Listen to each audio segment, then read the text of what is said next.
'Twas the night before Christmas, when all through the street the drunks were all singing while shuffling their feet. The mice in the house had all gone to bed. The brandy and the butter had gone to their head. The door clattered noisily as father fell in, singing White Christmas and carrying gin.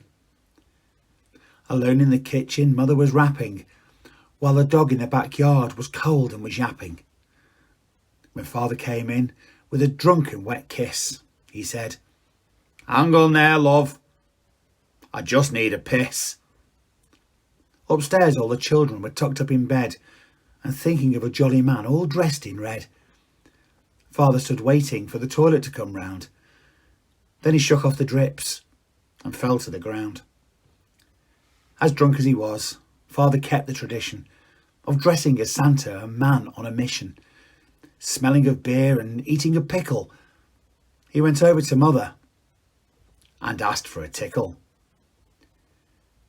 Part of the ritual mum always feared, for what he asked her to tickle wasn't under his beard. Drink made dad amorous and mother quite nervous. "Come on, me beauty, your clutch needs a service." The children crept to the landing and peered through twinkling lights at one of Mother and Santa's annual fights. Poor old Santa, that jolly old chap, wasn't so jolly after the slap. "What have I done?" father said with a cry. "Keep your hands to yourself or you'll get a black eye." The children ran back to their beds with a dash as Santa straightened his beard and smoothed his moustache. Then off to the hallway carrying a bell, Santa stood rubbing his cheek and began to yell on Dasher and Dancer, on Prancer and Rudy, on Donna and Shankly, on Dalgleish and Judy. He crept in the bedrooms to lay down the sacks, filled with toys and with goodies and selection packs. Then he kissed them all fondly and stroked each one's hair. And back on the landing, he tripped on the stair. As he rolled to the bottom, smashing his head, the jingling bell woke all the children in bed. "Oh, for fuck's sake," said mother, "the stupid old man!" And she ran to his aid, still carrying a pan. "It's all right," said father. "I've just banged me head."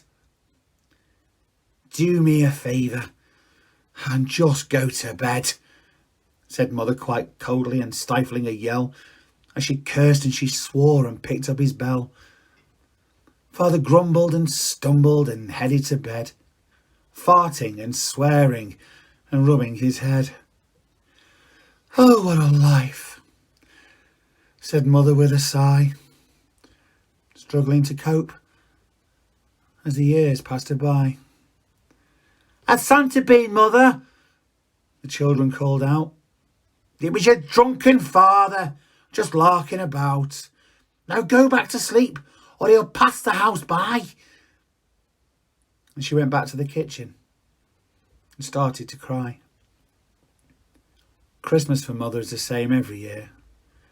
Father insipid and stinking of beer. Hyper children and rapping and cooking for days. And dad and his family and their stupid ways. Wiping the tears, she turned off the light, thinking, "Merry Christmas to all, and to all a good night."